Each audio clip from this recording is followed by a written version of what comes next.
Welcome to my channel Hassan Education System. Second year Physics Chapter 19 Dawn of the Modern Physics को हमने start किया हुआ था।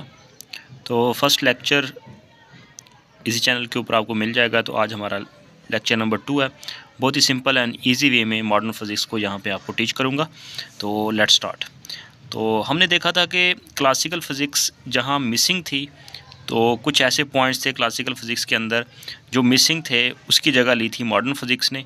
और मॉडर्न फ़िज़िक्स जो होती है ये सब एटॉमिक पार्टिकल्स के ऊपर, इलेक्ट्रॉन, प्रोटॉन, न्यूट्रॉन, तो एटम मॉलिक्यूल की बात करते हैं, तो उनके ऊपर मॉडर्न फ़िज़िक्स के लॉज वगैरह उसके ऊपर अप्लाई करते हैं। ठीक है। इसके साथ साथ रिलेटिविस्टिक थ्योरी जो होती है, ये बेसिकली इसको हमने पढ़ना है मॉडर्न फिज़िक्स के अंदर। तो इसको पढ़ने से पहले हम देखेंगे कि रिलेटिव मोशन क्या होता है, फ्रेम ऑफ रेफरेंस क्या होता है, स्पेशल थ्योरी ऑफ रिलेटिविटी क्या होती है। तो रिलेटिव मोशन होता है कि एक बॉडी मोशन कर रही है, दूसरा ऑब्जर्वर जो उसको देखता है, तो उसके लिहाज से उसकी मोशन क्या होगी। अगर एक बॉडी मोशन कर रही है तो एक दूसरा बॉडी जो है वो रेस्ट में होगी। ठीक है। तो उसके लिहाज से वो एक दूसरे के लिहाज से उसकी जो मोशन होगी उसको हम रिलेटिव मोशन का नाम देते हैं। तो ये बेसिकली इसके आप डिफरेंट एग्जांपल्स ले सकते हैं। अगर आप रेलवे प्लेटफॉर्म पे अगर आप बैठे हैं, तो एक अगर पर्सन अगर केबिन के अंदर है, रेलगाड़ी के अंदर है, डब्बे के अंदर बैठा हुआ है, सीट के ऊपर बैठा हुआ, तो रेलगाड़ी मूव कर रही है, तो वो जो बैठा होगा प्लेटफॉर्म के ऊपर, उसको वो अपने फ्रेम ऑफ रेफरेंस के लिहाज से वो उसको लगेगा। अब आगे देखेंगे फ्रेम ऑफ रेफरेंस क्या होता है, कि वो अपने जगह के लिहाज से उसको लगेगा कि ये जो भी पर्सन उस ट्रेन के अंदर बैठा हुआ है वो मोशन में है। बेसिकली उनकी मोशन जो होगी वो दोनों के लिहाज से, दोनों पर्सनस के लिहाज से एक दूसरे की मोशन जो होगी वो रिलेटिव होगी। और बाहर बैठा हुआ अंदर बैठा हुआ बाहर देखेगा, उसके लिहाज से वो बंदा जो होगा वो मोशन में होगा, वो पर्सन मोशन में होगा। तो बेसिकली इनकी मोशन जो होती है वो रिलेटिव मोशन होती है। तो हमारे यूनिवर्स के अंदर हमारे पास बहुत सी रिलेटिव मोशंस ही हैं। तो कोई भी चीज़ जो है ना वो एब्सोल्यूट रेस्ट में नहीं हो सकती, कोई भी चीज़ एब्सोल्यूट मोशन में नहीं हो सकती।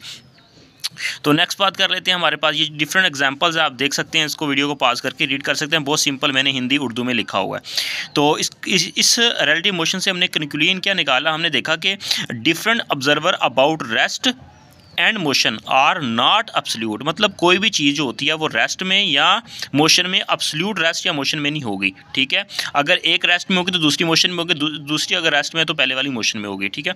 तो इसके डिफरेंट पॉइंट्स मैंने यहाँ पे लिखे हुए हैं। Rest and motion are not absolute, rest and motion are relative. हमेशा रेस्ट और मोशन जो होते हैं एक दूसरे के लिहाज से रिलेटिव होते हैं। तो ये हमने यहाँ से कंक्लूजन निकाला, रेस्ट एंड मोशन। और उसके बाद रिलेटिव मोशन को अगर आप डिफाइन करना चाहें तो कैसे करेंगे, the continuous change of the position of the body with respect to second body or the reference frame is called the relative motion. ठीक है।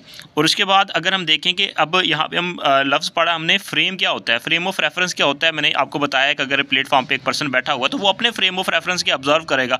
तो बेसिकली उसकी ऑब्जर्वेशन वो अपने फ्रेम ऑफ रेफरेंस के लिहाज से उसकी ऑब्जर्वेशन होगी। जो उस केबिन के अंदर बैठा है, रेलगाड़ी के ट्रेन के अंदर, केबिन के अंदर जो पर्सन बैठा है वो उसका फ्रेम ऑफ रेफरेंस वो होगा। तो ये बेसिकली फ्रेम ऑफ रेफरेंस हमारे पास सिंपल होता है, कोऑर्डिनेट सिस्टम होता है। तो इसके हमारे पास coordinate system x, y, z and t. Time factor very important होता है। तो इसमें बेसिकली 4 यहाँ पे कोऑर्डिनेट सिस्टम होता है, जिसके अंदर हम क्या करते हैं कि हमारे किसी भी चीज़ को हम वहाँ पे ऑब्जर्व कर रहे होते हैं, देख रहे होते हैं।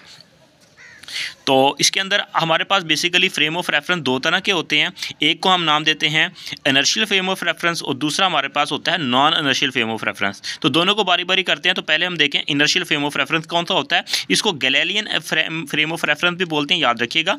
तो हमारे पास अगर कोई बॉडी रेस्ट में होगी, मतलब जिसका एक्सेलरेशन 0 होगा, तो वो हमारे पास इनर्शियल फ्रेम ऑफ रेफरेंस होगा। तो अब एक्सेलरेशन को 0 रखना है, तो एक्सेलरेशन 0 एक और कंडीशन भी हो सकता है, बॉडी अगर यूनिफॉर्म वेलोसिटी के साथ मूव कर रही हो, या हम कह सकते हैं कांस्टेंट वेलोसिटी के साथ बॉडी मूव कर रही हो, जिसमें एक्सेलरेशन 0 होगा, तो वो इनर्शियल फ्रेम ऑफ रेफरेंस ही कहलाएगा।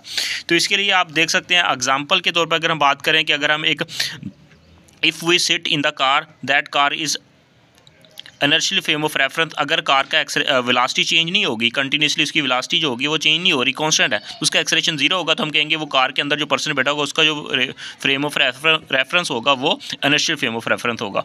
तो इसकी एग्जांपल्स हम देख सकते हैं। इसी तरह हमारे पास Newton's first observed in the non accelerated frame of reference. Newton का जो पहला लॉ है वो non accelerated frame of reference में उसको ऑब्जर्व कर देखा जा सकता है।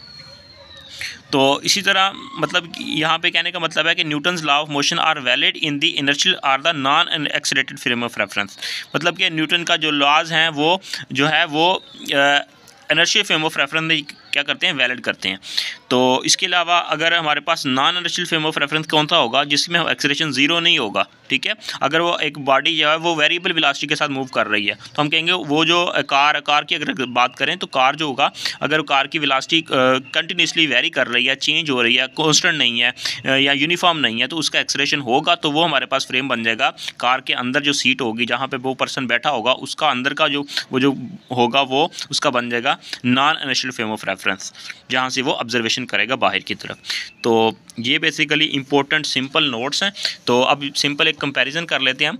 दो तरह के फ्रेम ऑफ रेफरेंस होते हैं, हमने देखा inertial frame of reference, non inertial frame of reference. ये frame of reference of the rest are moving with constant velocity, वो इनर्शियल होगा। अगर एक frame of reference non uniform velocity के साथ मूव करेगा तो वो non inertial frame of reference होगा। इसकी एग्जांपल देख सकते हैं और उसके बाद ये सिंपल ही है। तो थैंक यू, इंशाल्लाह नेक्स्ट हम लेके चलेंगे।